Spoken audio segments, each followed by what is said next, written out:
So, a Florida mom is being charged with her 5-month-old's death.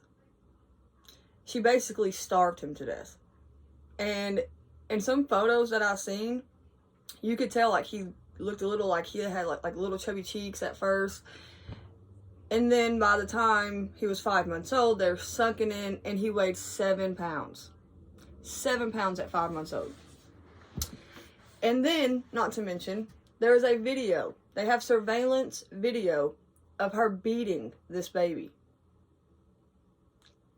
How or why would anyone want to beat a 5-month-old baby? Any baby for that matter, but 5 months old? And how do you starve they drink a bottle. If you don't want to sit there and hold it, prop it up at least.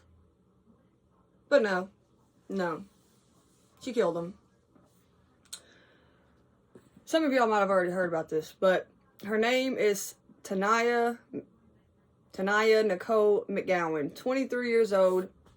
She was from Florida, I think Jacksonville, and she was taken into custody. And she was making these little videos saying like, my baby daddy's on Instagram talking about, I killed my baby. Do I really look like the type? Yeah, you do. And I'm going to show y'all why too. On her Facebook, I don't see a single picture of this baby. They're all her exposing herself. I'm not going to be able to put those on here, but I guess I can do it and kind of like blur out the parts that can't be seen. But I don't understand how parents do this. I really don't. She was too worried about being in the streets with all these men than her own baby. According to an arrest report, medical personnel with Jacksonville Fire and Rescue at approximately 6:17 p.m. on December 11th responded to a 911 call regarding an unresponsive infant.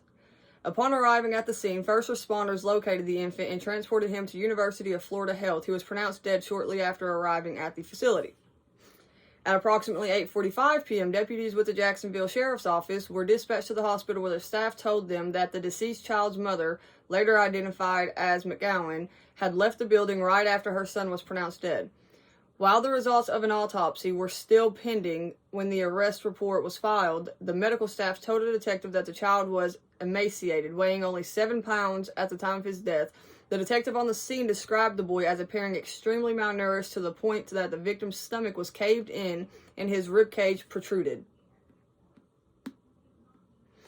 The victim's face was thin and his cheeks were sunken in. A medical examiner determined that the infant was severely dehydrated and malnourished, finding there was no evidence of food in the child's stomach or intestines. Investigators located McGowan at her home where she allegedly provided written consent for the scene to be processed. Inside, detectives say they found the home cluttered with little to no furniture. There was only a single container of baby formula and 2 bottles in the home. And in her pictures, she makes it look like she's living such a lavish life. The bitch don't even have furniture in her house. In an interview with investigators, McGowan allegedly said that she put her son down at around 8 p.m. the previous night. She woke up at 11 a.m. but did not check on the infant for another 3 hours. And they, babies that age, they're waking up every few hours. Like, she didn't, so from 8 p.m. to 11 a.m., that's over 12 hours already. And then you didn't check on them for a few more hours. That's almost 24 hours. Very close, closer to 24 hours than it is to 12. Okay, but did not check on the infant for another 3 hours, at which point she assumed the boy was still asleep.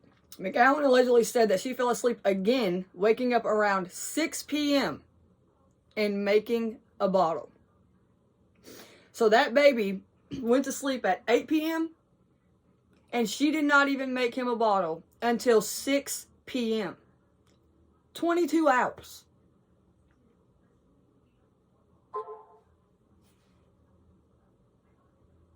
But yet she has she really thinks that she didn't cause this baby's death. Obviously you caused it. She made an 8-ounce bottle and went to wake the victim, but he was unresponsive. McGowan stated that the victim's eyes and mouth were open. He was pale and cold to the touch. The manager of McGowan's apartment complex spoke to detectives and expressed concern for the well-being of the victim. The manager informed investigators that McGowan on December 6th was inside the complex common area when people heard slapping sounds. They looked into the common area and found Tania with the infant and another small child. Surveillance footage of the incident provided to investigators allegedly showed the following. Tania can be seen lying the victim on a couch and then walks away. The victim is covered in a baby blanket.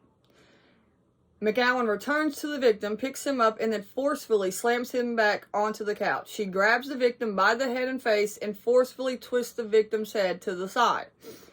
She then covers the victim's head with the blanket and begins to forcefully strike the victim on the back repeatedly with an open hand. Disgusting. She's a disgusting human being. She's not a mom. She's not a mother. She's a piece of shit in my eyes. And before anybody tries to get on my comments, better make sure you have the right person, or you better make sure she's guilty. She's literally on surveillance video doing this. McGowan allegedly told investigators that she had never brought her son to a doctor since his July birth. She further claimed that she noticed the child was slimming down, but allegedly said she thought he was only looking that way because he was growing in length. She is currently being held on a $1.5 million bond and is scheduled to appear at the Duval County Courthouse on January 5th. I'm going to have to look into that and see what happened at court. Now, of course, I'm sure nobody can't even stand parents that do this kind of shit to their kids. But then you have those ones that are like, oh, well, you know, you don't know what they're going through. No, bitch. I don't care what they're going through. You have no excuse to do this to a baby. A kid, period. But especially a baby who can't even do nothing. And this is y'all's reminder. This is alleged. She is innocent until proven guilty. Regardless of anything I say, it is in my own opinion. My opinions are not facts. So go do your own research, form your own opinion. Because by law, she is innocent until proven guilty. Everything I'm saying in this video are just my opinions. Anything I say is alleged. Just make that clear. I'm not an investigator. I'm not a police officer. I'm not a lawyer. I'm just a YouTuber giving my opinion.